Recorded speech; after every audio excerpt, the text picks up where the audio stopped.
All right, so welcome to this week's lectures.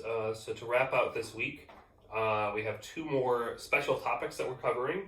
These are on the exam, some Diophantine equations, but they're very beautiful classical results in elementary number theory. So we're going to do one of those today and one on Wednesday, and then we'll start reviewing for the final exam.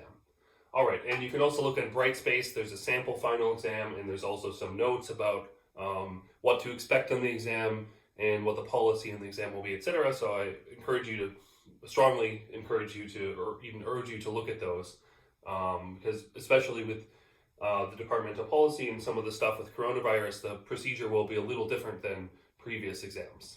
All right, great. So today we're going to be talking about, and I've mentioned this before in the class, Fermat's last theorem. All right, so one of these really famous results, and for a very long time conjecture in elementary number theory. All right, so we're going to talk a little bit about the history, and then we're going to prove a special case of Fermat's last theorem. All right, so what does Fermat's last theorem state? Well, we've studied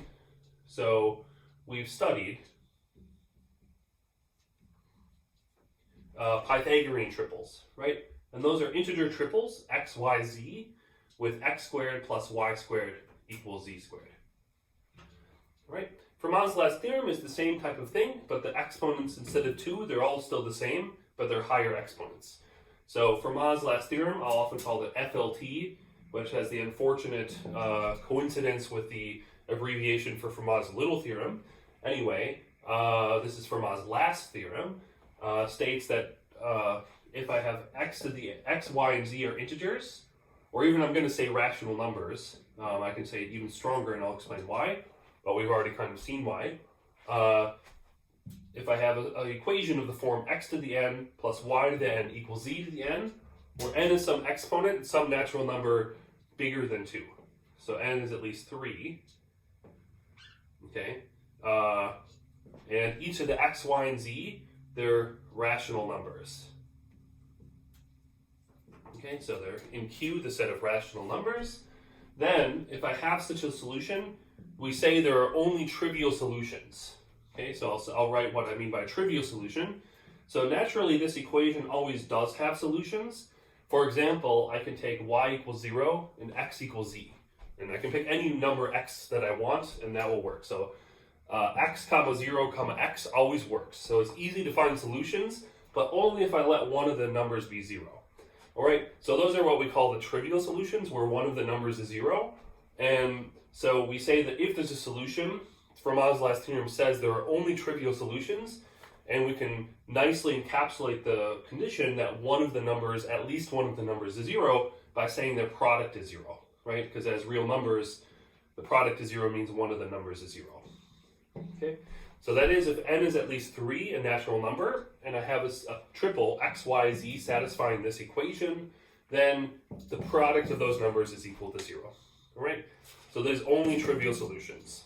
All right, great. So that's what Fermat's last theorem claims, and even the name Fermat's last theorem is a little weird because it sounds like it's a theorem of Fermat, which kind of isn't. But basically, there's a very famous story that maybe you've heard, and that's that Fermat claimed a proof. Okay, so he was writing some notes. Well, he was writing in the margins of a book, and he claimed, he wrote in the margins, he wrote this statement, and he said, I've discovered a truly wonderful proof, or something along those lines, but I don't have space to fit in the margins, right? There are many mathematical jokes based on this story. So it's a very famous story. So is it possible that Fermat had a proof? Well, based on some of the things I'll say later, I think probably not. Fermat was a bit of a trickster, so was he trying to be a trickster, or did he really believe he had a proof? It's unclear. But I think most people would say he probably did not have a proof, right? And I'll talk about how there are certain fake proofs that kind of get you close, but yet it took over 300 years to fill in the gap of those, and as far as we know, there doesn't seem to be a very elementary proof of this, and the things in Fermat's world that he knew about don't seem to be sufficient to solve this. So he probably didn't. That's just what I'll say for now. All right, but he did prove certain special cases, including the case that we'll actually prove today. All right, so just to talk a little bit more about the history, Lemay claimed a proof too. And he was wrong, but this is also a very famous story. He was wrong, but it was insightful. Okay? So basically, he claimed a proof at an international meeting of mathematicians, at a big meeting. It was immediately pointed out that he was incorrect. There was an assumption in it that was just not true, but the failure of that assumption wasn't, somehow fixable in some cases, and it was kind of motivational for studying what became kind of a precursor for a lot of big topics in abstract algebra. So a lot of the things in the standard algebra sequence that are taught today kind of blossomed out of studying equations like Fermat's last theorem in particular, and looking at the problems of proofs like Lemay's that you might come across and how to fix those problems. All right, so let's talk about the general idea. Okay, I don't really need a lot from this board, the first board anyway, just x to the n plus y to the n equals z to the n. But the idea is really nice, actually. And funnily enough, this is exactly what I'm doing in my other class right now, my graduate algebra class. So maybe by coincidence, or maybe not so much by coincidence, I'm ending both classes on the same note for Fermat's last theorem. In this class, we're doing one special case. In algebra, I'm doing a lot more cases, but you need a year of graduate algebra to be able to talk about it. But it follows like this general idea, which I've talked a little bit about before.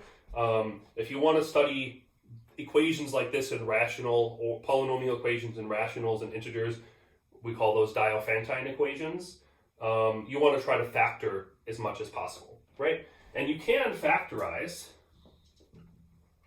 x to the n plus y to the n. You can factorize this nicely.